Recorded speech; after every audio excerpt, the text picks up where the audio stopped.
হাদিস শরীফ আছে, মান তারাকা সালাতান মুতাআম্মিদান ফাকাদ কাফার, যে ইচ্ছাকৃতভাবে এক ওয়াক্ত নামাজ বর্জন করলো সে কাফের হয়ে গেল। এখন কি করবেন? পুরো বনশ্রীতে মুসলমান পাওয়াই কষ্ট, অল্প কয়জন ব্যতীত সব কাফের। কিন্তু মীমাংসা কি? এটার মীমাংসা এই যে আমি বললাম, এই আয়াতের মীমাংসা আমরা করলে হবে না, বড়রা করবেন। বড়রা খোঁজ নিয়ে জানা যাবে বড়রা মীমাংসা করে গেছে।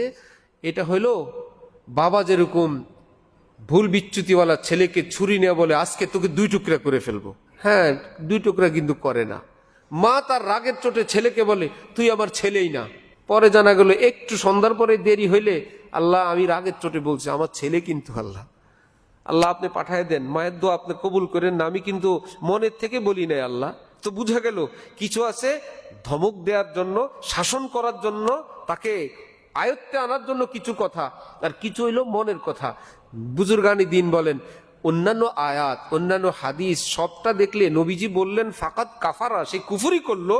নবীজি হাদিস শরীফে আছে কোরআনে পাকের আয়াত, ওয়ালা সাউফা ইউতিকা রাব্বুকা ফাতারদা, হে নবী আল্লাহ পাক আপনাকে এমন দেওয়া দিবেন আপনাকে খুশি করবেন।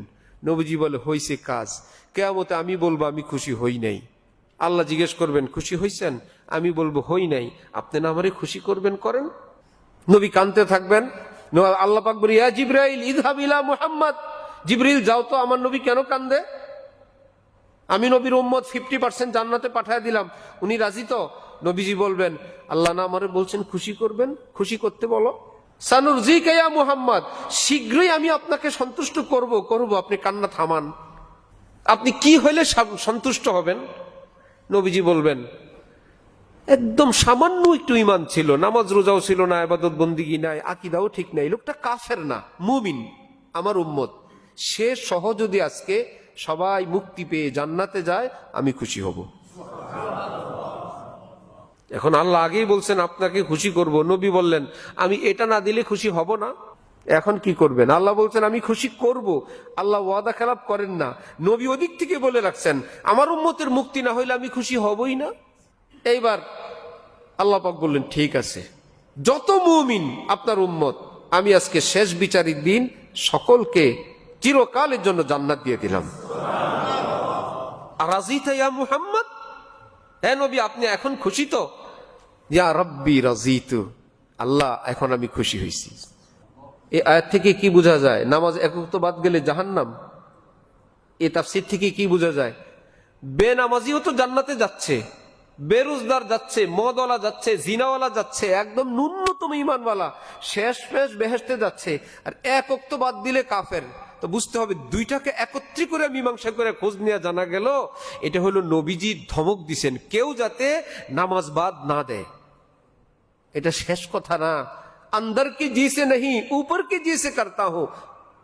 বাড়ির কাজ চলে, ছাদের রেলিং নাই, সিঁড়ির রেলিং নাই, একদম খোলা, সবাইকে ঘরের মধ্যে বসে বললেন একজনও কেউ ছাদে যাবা না, যদি যাও চামড়া উঠে ফেলবো। ঠিক আছে, এখন বাচ্চা 8 বছরের একটা চলে গেছে ছাদে, যেমন কথা তেমন কাজ করবেন? যে আমি হাজী সাহেব মানুষ বলছিলাম ছাদে গেলে চামড়া উঠাবো, বেত নিয়ে গিয়ে চামড়া উঠাবেন কেন?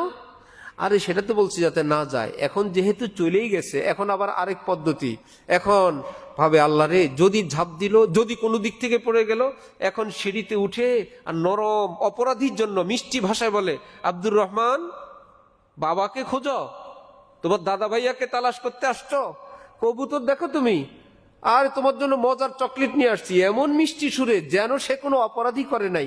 উদ্দেশ্য হইল ভুল যতটুকুন হয়েছে হোক, কোনো দুর্ঘটনা আর সামনে না হোক, আর কিছু না হোক। আব্দুর রহমান তো ভাবছে এতক্ষণ আমি চুরি করে আসলাম, বাবা জানলে তো চামড়া উঠাবে, সেই বাবা এত মিষ্টি কথা বলে আমাকে মনে হয় মারবে না।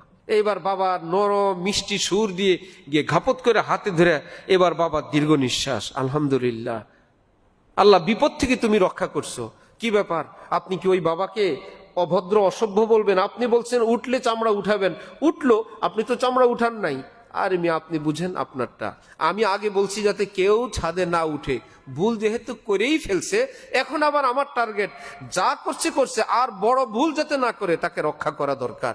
এটা যেমন অভিভাবকের কাজ, নবী বলেন আমি তো রহমাতুল লিল আলামিন, আমিও তোমাদের অভিভাবক, আমার কথা বুঝার জন্য জ্ঞান লাগবে, মেধা লাগবে।